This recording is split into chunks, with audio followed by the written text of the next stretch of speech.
राघव, तू तो बस अपनी खेती बाड़ी में लगा रहता है, अपनी बुआ को तो बिल्कुल ही भूल गया है। मुझे तो इस बात का बहुत ही दुख लगा। ना ही तो तूने मुझे बताया और ना ही सौरभ ने मुझे बताया कि इसकी नौकरी पक्की हो गई है। अरे नहीं नहीं बुआ जी, ऐसी बात नहीं है, वो बस ध्यान से ही निकल गया। इसी महीने तो हुआ हूँ मैं पक्का। चलो खैर छोड़ो, ये बताओ क्या दोगे तुम दोनों मुझे? हाँ हाँ बुआ जी, जो भी चाहिए वो ले लेना। आपकी बहू है तो सही यहाँ पर, आप उसके साथ बाजार चले जाना, ले आना अपनी मनपसंद के कपड़े जो भी लेने हैं आपको। अरे बेटा, मैं कपड़ों की बात नहीं कर रही, कपड़े तो मैं ले ही आऊंगी। मैं तो ये कह रही थी कि सौरभ की नौकरी पक्की हुई है तो तू तो मुझे कुछ सोने का बनवा के दे देना। और बेटा राघव, तू मुझे एसी दे देना। वैसे भी रक्षाबंधन पे आई हूँ मैं, कुछ ना कुछ तो दोगे ही ना, वरना ससुराल में क्या दिखाऊंगी मैं जाके। जिस टाइम मेरी शादी हुई उस टाइम ये चीजें कहाँ चलती थी, कुछ भी नहीं था ऐसा। आजकल तो इतना चल पड़ा है, बच्चों ने भी अपने कमरों में लगा रखा है। बस एक मेरा ही कमरा बचा था। सोचा रक्षाबंधन पे आ रही हूँ और बेटे की इतनी अच्छी खुशखबरी सुन गई, नौकरी पक्की हो रखी है, तो इतना तो दे ही सकते हो तुम लोग मुझे। भाई पे तो कभी नहीं लिया मैंने इतना कुछ, बेचारे के पास इतना कुछ था ही नहीं देने के लिए। लेकिन भगवान की दया से लक्ष्मी तुम पे मेहरबान है, तो थोड़ा बहुत दान पुण्य तो तुम लोग भी कर सकते हो। कुछ ज्यादा बड़ी चीज थोड़ी ना मांगी है मैंने तुम लोगों से जो तुम लोग दे ना सको मुझे। वैसे भी बहन बेटियों को दिया हुआ फलता फूलता है, जितना दोगे ना उसका दुगना तिगना मिलेगा तुम लोगों को। वो बात तो सब ठीक है बुआ जी, लेकिन बेटे तो आपके भी हैं और उनकी भी अच्छी कमाई है, अच्छी अच्छी नौकरियों पे हैं दोनों, तो उनसे बोल के लगवा लो आप एसी। वैसे भी बुआ जी, हमारी तनख्वाह इतनी भी नहीं बढ़ी है कि हम आपको सोने का भी कुछ बनवा के दे दें और एसी भी दे दें। मैं तो आपको विदा में 10,000 रुपये दे सकता हूँ, बस अपनी मनपसंद का कुछ लेना हो वो ले लेना आप, इससे ज़्यादा नहीं है बुआ जी मेरे पास। सौरभ, तू तो ऐसे बातें कर रहे हैं जैसे मैं जैसे कोई भीख मांग रही हूँ। मुझे नहीं चाहिए तेरे पैसे, रख अपने पास ही। ये बात मत भूल जाना तुम लोग कि इस घर की बेटी हूँ मैं भी, ठीक है ना? वो अलग बात है कि तुम्हारे बाप की बहन हूँ, लेकिन तुम्हारा भी नाता कुछ ना कुछ लगता ही होगा। ऐसे कैसी बातें कर रहे हो तुम मेरे साथ? अरे बुआ जी, क्यों गुस्सा कर रहे हो आप इतना? शांत हो जाओ। आपको एसी चाहिए ना, ठीक है, मैं एसी दिलवा दूंगा आपको। भैया ये क्या कह रहे हो आप तो बुआ जी का लालच बढ़ा रहे हो। देखा नहीं आपने कैसे क्या क्या मांगे जा रही हैं? तब से राखी बांधने आई हैं कि घर लूटने आई हैं? बच्चे तो इनके भी हैं और कितनी अच्छी कमाई है उन लोगों की, फिर भी बुआ जी की नीयत है ना वैसी की वैसी ही है। ये बिल्कुल भी नहीं बदली है। पहले पापा मम्मी को दुखी करती थी और अब हमें तो दुखी करने के लिए आ गई हैं। नालायक कहीं का, तू मेरे साथ ऐसी बातें कर रहा है तो अपनी बहन के साथ कैसे बातें करता होगा तू? हैं? तेरे हाथ से कुछ भी नहीं छूट रहा तो उसको क्या देते होगे तुम लोग? बुआ जी, वो मेरी सगी बहन है, उसको चाहे हम कैसा कुछ भी दें, वो बेचारी कुछ भी नहीं बोलती है। बेचारी बोलेगी कैसे? उनको तुम्हारा पता होगा ना तुम लोग हो कैसे। एक छोटी सी चीज क्या मांग ली, इतना कुछ सुनाई जा रहा है, तो उस बेचारी की क्या ही हिम्मत होगी तुम्हारे तुमसे कुछ मांगने की? हैं? भुक्खड़ कहीं के क्या ही दे देते होगे तुम लोग उसको अपने आप से। तुम लोग तो मांगने से ही नहीं दे रहे, बिना मांगे क्या ही दे दोगे तुम? मुझे तो नहीं लगता कुछ देते भी होगे तुम लोग उसे। कितने सालों के बाद आई हूँ मैं यहाँ पे, फिर भी देख जरा कैसे बातें कर रहा है। बड़ों से इस तरीके से बात करी जाती है क्या? हैं? तुमसे अच्छे तो मेरे भाई भाभी थे, बिना कुछ कहे इतना कुछ दे देते थे मुझे, और तुम मेरी बेइज्जती करे जा रहे हो। आज अगर मैंने अपने भाई से मांगा होता तो वो इतने आराम से दे देता मुझे, कुछ भी नहीं बोलता। जितने सवाल जवाब तू कर रहा है मेरे से, मेरा भाई मुझसे कभी भी नहीं करता।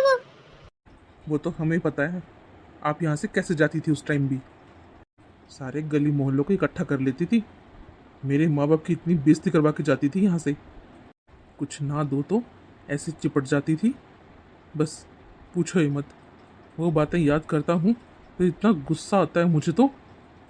और बुआ जी क्या कह रहे थे आप? कितने सालों में आई हो आप? अरे 2 महीने में तो वापस आ लिए आप। देख जरा इस नालायक को, सारे हिसाब किताब लेके बैठा है, कौन कितने महीने में आ रहा है, कौन कितने महीने में जा रहा है, कौन क्या लेके जा रहा है। तेरा कहने का क्या मतलब है? हम ना आए क्या इस घर में? और वैसे भी तू होता कौन है मना करने वाला? मेरे भाई का घर है, मैं तो आऊंगी। देख ले राघव, ये क्या क्या बोले जा रहा है सौरभ। ये कह रहा है कि मैं इस घर में आऊं ना, इसका मतलब तो यही हुआ ना। सौरभ थोड़ी देर चुप रहे यार, क्या बोले जा रहा है तब से तू। बुआ जी आप इसकी बातों पे बिल्कुल भी ध्यान मत दो, मैंने आपसे बोला तो है ना, मैं दिला दूंगा आपको एसी। ठीक है राघव, एसी तो तू दे रहा है ना मुझे, और ये सौरभ की जो नौकरी पक्की हुई है इसका कुछ गोल्ड का बनवा के दे दे मुझे, चाहे हल्का से बनवा दे, लेकिन बनवा देना बेटा। वैसे भी रक्षाबंधन पे आई हूँ मैं, कुछ तो दोगे ना मुझे, तो यही समझ लूंगी मैं। तुम लोगों ने रक्षाबंधन का दे दिया मुझे, और कुछ नहीं चाहिए मुझे। फिर क्यों तुम्हारा ज़्यादा खर्चा करवाया, इतना ही दे दो बस, वो ही बहुत है मुझे तो। मैं तो इतने में खुश हो जाऊंगी, ज़्यादा तो कुछ मैं मांगती ही नहीं वैसे भी। लेकिन बुआ जी मेरी तो इतनी तनख्वाह भी नहीं है। अरे बस कर तू, कितने नाटक करे जाएगा, तब से नाटक करने में लगा पड़ा है। बहनों को देने के नाम का, बेटियों को देने के नाम का तभी तेरा मुंह बन जाता है, भिखमंगा कहीं का। हाँ तो बुआ जी आप ऐसे ही ले जाती रही ना तो पक्का हम लोग रोड पे बैठ जाएंगे और भीख मांग रहे होंगे। क्यों बुआ जी, आज से पहले भी तो आती थी आप, जब तो आपने कभी नहीं मांगा इतना। मुझे पता है आप ये सब क्यों मांग रही हो, आपको ये घर बना हुआ दिखाई दे रहा है ना, जब भी आपका मुंह खुला हुआ है इतना। ये घर ऐसे ही नहीं बना, बहुत मेहनत से बनाया है, खून पसीने की कमाई से। कोई 2 नंबर का धंधा नहीं चल रहा हमारा यहाँ पे, जो घर भी बना लिया इतना और आपको भी दे दे इतना सारा। क्या समझ रखा है आपने? बुआ जी एसी तक तो ठीक था, लेकिन सोने का कैसे करवाएंगे बुआ जी, सोना कितना महंगा हो रखा है। अरे बेटा कौन सी दुनिया में रह रखे हो तुम, सोना तो उतर गया, अब सस्ता हो रखा है सोना। तो बुआ जी आपने क्यों नहीं डाला हमारे सोने का है? अब ले आओ बनवा के, सोना अगर इतना सस्ता हो रखा है तो अपनी बहू की मुंह दिखाई में डाल दो आप। अरे बेशरम, कैसे मांग रहा है? बहन बेटियों से भी कोई मांगता है क्या है? बहन बेटियों को दिया जाता है, उनसे लिया नहीं जाता। अच्छा चल ठीक है, तेरी बात रख ली मैंने। अगर मैं कुछ लेके आऊंगी ना तो ये बात ध्यान रख ले, जितना लेके आऊंगी उसका दुगना देना पड़ता है, और नहीं पता हो ना तो बता दूं, बहन बेटियां जो लेके आती है ना उसका डबल देना पड़ता है उसको वापस। दे देगा क्या तू? तुझ पे तो एक ही नहीं दिया जा रहा, देगा डबल। एक लोती फूफस हूँ, आई बात समझ में। और वैसे बताना जरा तू मुझे, तेरे ससुराल से तूने क्या ही अनोखी चीज मंगवाई थी मेरे लिए, या तूने अपनी लुगाई पे दिलवाई हो है, जो बैठे बैठे बात बनाया जा रहा है तू? अरे देवर जी ये कैसी बातें कर रहे हो आप? ये हमारी बुआ जी हैं, पापा जी की बहन है ये, आप इस तरीके से बात मत करो इनसे। और वैसे भी इनका भी हक है इस घर पे, इस घर की बेटी हैं ये। भाभी आप मुझे ही बोल रहे हो, इनको भी तो समझना चाहिए ना। मम्मी पापा थे जब बात दूसरी थी, अब हम हैं, हम अपनी बहन का भी देखें और इनका भी देखें, ऐसा थोड़ी ना होता है। और ठीक है अगर यही बात है ना तो आप इनका एक बार में नक्की कर दो, ये रोज रोज का मुझसे नहीं होता। हर 2-3 महीने में आ जाती हैं यहाँ पर, कुछ ना कुछ लेके चली जाती हैं, और फिर दोबारा आती हैं तो फिर दोबारा यही बोलती हैं। मैं तो साल भर 1.5 साल भर में आई हूँ, इनको खुद को तो याद रहता नहीं है कितनी बार चक्कर मारती हैं ये यहाँ के, क्या क्या लेके जाती हैं और हमको ही सुना के जाती हैं, हम पे लेती है, हम ही सुने इनकी बातें। ऐसा नहीं चलेगा, इतनी उम्र हो रखी है इनकी, लेकिन ये नहीं पता इनको कि ये छोटे बच्चे हैं, कैसे अपना घर बार चला रहे हैं। अरे खुद के भी तो बच्चे हैं इनके, इनको नहीं पता होगा घर बार कैसे चलता है, जो हर 2 महीने 3 महीने में वापस यहाँ पर आ जाती हैं, इतना इतना लेके जाती हैं। वो तो हम दे देते हैं और फिर भी नाक के नीचे कुछ नहीं आता इनके, नार कुचार निकालती रहती हैं फिर भी। वो तो हमको पता है ना हमारा घर कैसे चला रहे हैं, इनको तो बस ये घर बना हुआ दिखाई दे रहा है। हाय हाय, देख जरा, मेरे ही सामने बैठ के मुझे ही सारे सरों में ये बोल रहे हैं कि तुम्हारी उम्र हो रखी, अब मत आया करो है। जब तक जीऊंगी ना तब तक आऊंगी, मेरा घर है, आई बात समझ में। मेरा भाई छोड़ के गया था, या तू तेरे ससुराल से लेके आया इस घर को, जो इतनी सुनाए जा रहे हैं बैठे बैठे? बड़े बुड्ढों की लिहाज शर्म बिल्कुल भी नहीं है। देख ले बेटा, कितना सुना कर गए हैं मुझे ये, मेरी उम्र की भी लिहाज नहीं करी इसने। बुआ जी मैं तो जब से शादी करके आई हूँ ना इस घर में, मैंने तो आप दोनों को ऐसे ही देखा है। एक पल में इतना प्यार लुटा देते हो उसके ऊपर, और एक पल में झगड़ा होने लग जाता है आप दोनों का। आपका लाडला भतीजा जो है वो इतना तो करेगा ही वो नखरे। बुआ जी, अपने भतीजे की बातों को इतना दिल पे मत लीजिए। इन्होंने बोला है ना आपको, वो दिलवा देंगे आपको सारी चीज़, आपको जो जो चाहिए है। रक्षाबंधन पे आए हो आप, आपको ऐसे ही खाली हाथ थोड़ी ना भेजेंगे हम, कुछ ना कुछ जरूर करेंगे। हाँ बुआ जी, आप सौरभ की बातों को दिल पर मत लेना, वो तो ऐसे ही नादान है, गुस्से गुस्से में कुछ ना कुछ बोल गया आपको। उसकी तरफ से मैं माफ़ी मांगता हूँ आपसे। आप आराम से रहिए, आप जब जाओगे जबकि जब देखेंगे। अभी फ़िलहाल तो आप खा पी के आराम करो। अरे वाह, ये कितने सारे गमले रखे हुए हैं, कितने सुंदर लग रहे हैं। इन सबको तो मैं लेके जाऊंगी, तू और ले आना यहाँ के लिए, ठीक है ना। वो सीनरी देख कितनी सुंदर है, वो भी लेके जाऊंगी मैं। और हाँ, मैंने किचन में है ना एक सेट देखा था क्रॉकरी का, वो भी बहुत सुंदर था, वो भी लेके जाऊंगी मैं। और ये झूमर, ये तो बहुत ही सुंदर है, ये भी लेके जाऊंगी मैं। तो यहाँ पर और लगवा लेना। और वो जो पर्दे टांगने वाला है ना, वो भी लेके जाऊंगी मैं। बुआ जी, उनको पैनल बोलते हैं।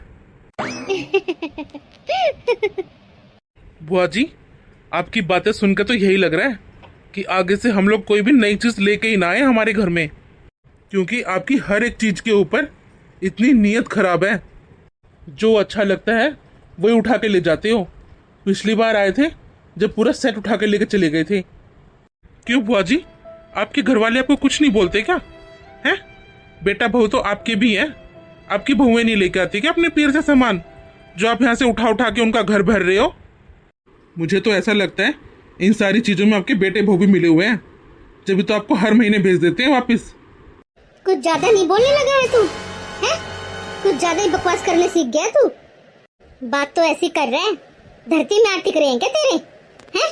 इतनी अच्छी कमाई तेरी आती है, खेतों का इतना कुछ आता है, हमने कौन से हमारे हिस्से ले रखे हैं? पीहर से नहीं लेके जाएंगे तो और कहाँ से लेके जाएंगे? देने के नाम पे तभी रोना स्टार्ट कर देता है, कभी भी आराम से नहीं देता कुछ भी चीज। इतना ही जोर पड़ रहा है, ला फिर तो मेरा हिस्सा दे दे मुझे, मैं नहीं आऊंगी फिर यहाँ पर। क्यों बुआ जी, आपके धरती में हाथ टिक रहे हैं क्या? आपने भी मंगवाया है क्या अपनी बहुओं से उनका हिस्सा, उनके पीहर से, जो अब यहाँ पर ऐसी बातें कर रहे हो? बुरा मत मानना बुआ जी, आप रक्षाबंधन पे आए थे, मिठाई का एक डिब्बा तो छोड़ो, फ्रूट भी लाने के लायक नहीं रहे आप तो। आपके पैसे तो आपके लिए इतने इम्पोर्टेंट हो गए, इतने ज्यादा हो गए हैं, और यहाँ पर आप हमको लेक्चर सुना रहे हो। आपके धरती में हाथ टिक रहे हैं क्या? त्योहार के दिन खाली हाथ कौन आता है सोन सामण? और वैसे भी घर में हम सारे के सारे आपसे छोटे हैं, और छोटों को तो दिया ही जाता है, लिया थोड़ी ना जाता है। नाता अलग बात है, बच्चे ही तो थे आपके, कुछ ना कुछ तो लेके आ ही सकते थे, कुछ भी नहीं लेके आए। हमारी सारी चीजें तो आपको फ्री की नजर आती हैं, और खुद 50 रुपए खर्च करने लायक भी नहीं हो आप तो। खैर, सामान की तो छोड़ो, लेकिन आपका मेरे कपड़ों पे क्या हक था बुआ जी? मेरी सारी महंगी साड़ियाँ निकाल दी अपनी अलमारी में से। मैंने आपको बोला भी था, और दीदी ने भी बोला था आपको कि आप मम्मी की पहन लेना, लेकिन नहीं, आपको तो सारी की सारी साड़ियाँ मेरी पहननी थी। आपने तो वही बात कर दी, बुढ़ी घोड़ी लाल लगाम। बुआ जी, आपने तो हद ही पार कर दी। संध्या, आगे से यही करना पड़ेगा हम लोगों को। जब भी बुआ जी घर आए ना, तब अपनी अलमारी को और बाकी सब चीज़ों को लॉक लगा के रख देना। बस देवर जी, बहुत हो गया। भाभी प्लीज़, मैं जानता हूँ आप बहुत अच्छे हो, आपकी इतनी अच्छाई की वजह से ही बुआ जी का इतना लालच बढ़ चुका है। पहले मम्मी देती थी, और मम्मी के जाने के बाद आपको मेरी बातें बुरी लग रही होंगी भाभी, लेकिन मैं क्या करूं, मुझे ये बुआ जी का नेचर बिल्कुल भी अच्छा नहीं लगता। कब तक चलेगा ये सब कुछ? कब तक करती रहेंगी ये ऐसा सब कुछ? तुम सब यहाँ पर हो, और मैं कब से तुम लोगों को बाहर आवाज़ें लगा रहा था। पूरे घर में ढूंढ लिया मैंने तुम लोगों को, और तुम लोग यहाँ बैठे हो सारे के सारे। क्या हुआ? सब कुछ ठीक ठाक तो है ना? देख ले बेटा, ये सौरभ मुझे पता ही नहीं जब से क्या क्या बोले जा रहा है। बुआ जी, आपको एक बात बतानी थी। आपके बड़े बेटे शाम का फ़ोन आया था और आपकी बहू ने भी बात करी थी मुझसे। वो दोनों बहुत गुस्सा कर रहे थे कि आप उनसे ऊपर होकर आए हो। हाँ तो वे बहुएं भी तो अपने पीहर जाती हैं, मैं तो नहीं मना करती उनको। जो वो मुझे रोक रही थी, मैं उनकी सास हूँ ना कि वो मेरी। मैं क्यों मानूं उनकी बातें? वो लोग तो मुझे कंट्रोल करना चाहते हैं, मैं क्यों कंट्रोल में आऊं उनकी? हैं? सारे काम कर कुरा के फ्री होके बैठी हूँ मैं तो। मेरे थोड़ी ना बच्चे हैं। वो तो यही चाहते हैं, पहले उन लोगों के पोटड़े धोए थे, अब उनके बच्चों के पोटड़े धोऊं मैं क्यों धोऊं? अपने आप ना करेंगी अपने बच्चों का काम। हर टाइम बस मुझे लगा के रखती हैं। वो अपने पीहर घूमती फिरती रहती हैं, मैं ना जाऊं क्या अपने पीहर? मेरा मन नहीं करता क्या जाने का। और वैसे भी राखी का त्योहार आ रखा है, मैं तो अपनी राखी पे आई हूँ। लेकिन बुआ जी, घर में अगर रहना है सबको साथ मिलके, तो एक दूसरे की बात तो माननी ही पड़ेगी ना। ऐसे ऊपर होकर आओगे तो कैसे चलेगा? बुढ़ापा तो आपको उनके साथ ही निकालना पड़ेगा ना। यहाँ थोड़ी ना गुजारा होगा आपका। आपका तो गुजारा अपने बेटे बहुओं के पास ही होगा ना। जब मेरी बहुएं उनके पीहर जाती हैं तो पूरे घर को मैं संभालती हूँ। उनके किस बात का जोर पड़ गया? वो क्यों नहीं संभाल रही? वो सब ठीक है बुआ जी, लेकिन बोलना तो नहीं चाहता मैं, लेकिन फिर भी बुरा मत मानना आप। इतने इतने दिनों के लिए पीहर आके बैठना अपने घर, वो चीज़ भी तो सही नहीं है ना। ये सही है तुम दोनों का। पहले वो छोटा भाई सुना रहा था, अब बड़ा भाई सुना रहा है। बुआ जी, आप चाहे कुछ भी बोलो, उन दोनों ने क्या, चारों ने मुझे सारी बातें बता दी है कि आप उनको कैसे रखते हो कैसे नहीं। यहाँ पर अब आपका झूठ बोलने से कोई फायदा नहीं है। अपने बेटे बहुओं के साथ आप ऐसा बर्ताव करोगे तो आप उससे उनसे क्या उम्मीद रखते हो बुआ जी, कि वो आपकी इज्जत करेंगे क्या? अब आप यही देख लो ना, जब से आए हो, जब से बस उन दो ही बातों के ऊपर अड़े हुए हो। पापा ने आपका घर जब ढूंढा था तो कोई कसर नहीं छोड़ी थी। जैसा घर हमारा था वैसा ही घर आपका भी है। जितना हम कमाते हैं उतने ही तो आपके बच्चे भी तो कमाते हैं। अगर आप ऐसी जिद करोगे तो बच्चे आपकी जिदों को कैसे पूरी कर सकते हैं? आप ये बताओ, आज के टाइम में कितना खर्चा हो रखा है। आपको तो बल्कि उनकी हेल्प करनी चाहिए। अगर आप ही ऐसा करोगे तो घर कैसे चलेगा बुआ जी? घर प्यार से चलता है बुआ जी, घमंड और जिद से नहीं। अगर आप ऐसी जिद करते रहोगे तो आप अपना सब कुछ खो दोगे। इतना प्यारा घर है आपका, इतने प्यारे बच्चे हैं, पूरा हंसता खेलता परिवार है आपका। आप सबको अपने से दूर कर दोगे बुआ जी। नाजायज जिद तो बुआ जी किसी की भी पूरी नहीं होती। तो आप कैसे अपनी नाजायज चीज़ों को, अपनी जिद को पूरा करवाने की सोच रहे हो अपने बच्चों से और हमसे? शाम का फ़ोन आया था मेरे पास, उसने सारी बातें बताई हैं मुझे। आप कैसे दुखी करते हो उनको, ये चीज़ बिल्कुल भी सही नहीं है बुआ जी। और रही बात सोने की टूम की, तो आप इस उम्र में कहाँ जाओगे सोना लेके? अपने बच्चों की तरफ देखो ना, उनकी हेल्प करो आप। उनको किस लिए दुखी कर रहे हो? आपकी तो कोई बेटी भी नहीं है जिसको आप कुछ देने की सोचो। दो बेटे हैं भगवान की दया से, अच्छा हंसता खेलता परिवार है। अच्छे से रहो ना उनके साथ आराम से। मैं तो आपको यहाँ पर भी आने से बिल्कुल भी मना नहीं करूँगा। आपका घर है, जब मन करे जिस टाइम मन करे उस टाइम आओ आप। लेकिन ऐसे जिद करके, घर में लड़ाई झगड़ा करके ऐसे तो मत आओ बुआ जी। तू सही कह रहा है बेटा, मैं इस बुढ़ापे में आके सटिया गई थी। मेरा दिमाग ही काम नहीं कर रहा था। तेरी इन बातों ने मेरी आंखें खोल दी हैं।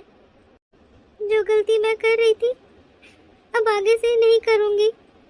अपनी नाजायज जिदों को पूरा करवाने के लिए अपने बेटे बहुओं को दुखी बिल्कुल भी नहीं करूंगी। मैं तुम चारों को राखी बांधकर आज ही घर चली जाऊंगी। नहीं नहीं बुआ जी, आज ही घर जाने की जरूरत नहीं है आपको। आप हफ्ता भर आराम से रुको, आराम से राखी बांधकर आपका जो नेक वगैरह होता है वो लेकर आराम से घर जाना। मैंने शाम से बात कर ली है। मैंने उसको सारी बातें समझा दी अच्छे से। वो लोग भी आपको दुखी नहीं करेंगे, तो आप भी उनको मत दुखी करना। आराम से रहना अपने घर में, और इस घर के दरवाजे आपके लिए हमेशा खुले हैं। आपका मन जब भी करे तब आ जाना। तो कितना समझदार है बेटा, जो बातें मुझे तुझे समझानी चाहिए तो वो बातें इस बूढ़ी को समझा रहा है। कितना लायक बच्चा है तू। और तुम चारों भी मुझे माफ कर देना बच्चों। मैंने तुम चारों को बहुत परेशान किया है। सौरभ बेटा, मुझे माफ कर देना। बहू, तू भी मुझे माफ कर देना। नहीं नहीं बुआ जी, आप हमसे माफी मत मांगो। आप तो बड़े हो। बड़े हैं तो क्या हुआ बेटा, बड़े क्या गलतियां नहीं करते क्या? गलती करते भी हैं तो माफी तो मांगनी चाहिए ना। ये कहाँ लिखा है कि अगर गलती छोटे करे तो वही माफी मांगे? गलती मैंने भी की है, मुझे भी माफ कर देना बच्चों। मैं अब चलती हूँ। नहीं नहीं बुआ जी, अभी नहीं जाना आपको। आप अब 2-4 दिन रुको, उसके बाद जाना। और वैसे भी राखी तो है ना, और हमसे जितना बन पड़ा हमने उतना किया आपके लिए। आप अब ऐसे उदास मत रहो। मुझे आप ऐसे उदास बिल्कुल भी अच्छे नहीं लगते। आप तो बस हंसते हुए अच्छे लगते हो।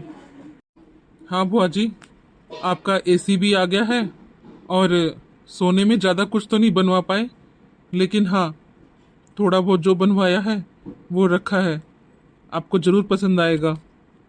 नहीं नहीं बेटा, अब मैं यहाँ से कुछ भी नहीं लेके जाऊंगी। अगर लेके भी जाऊंगी तो अपने बच्चों का प्यार और बच्चों ने जो मुझे सीख दी है बस वही लेके जाऊंगी। भगवान तुम सबको हमेशा खुश रखे। ऐसे हंसते खेलते रहो तुम सब।